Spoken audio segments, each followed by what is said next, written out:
Is the Joint Base Lewis McChord the target of terrorists inspired by the recent events in Afghanistan? That's the concern of the FBI and the Department of Homeland Security. King 5's Linda Brill will have reaction from Joint Base Lewis McChord. But first, we turn to King 5's Glenn Farley with more about the Bulletin. Glenn.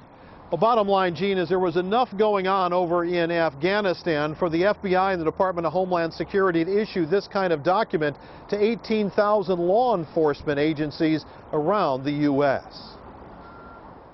It's called a Joint Intelligence Bulletin issued by the FBI and the Department of Homeland Security.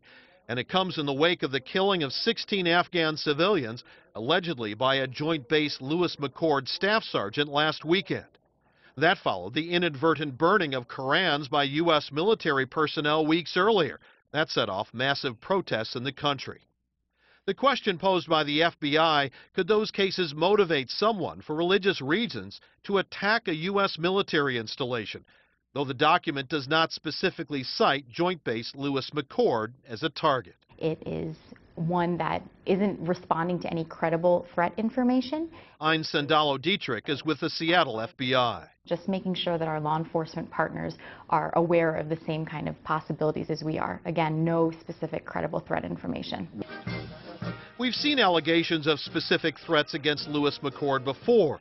Last summer, 2 men were arrested for plotting first against the big base, a plot that later settled on this military recruitment station in Seattle, a case involving 2 Muslim men the FBI says were motivated by the wars in the Middle East. The enemies of Islam, they continue to trample on our religion.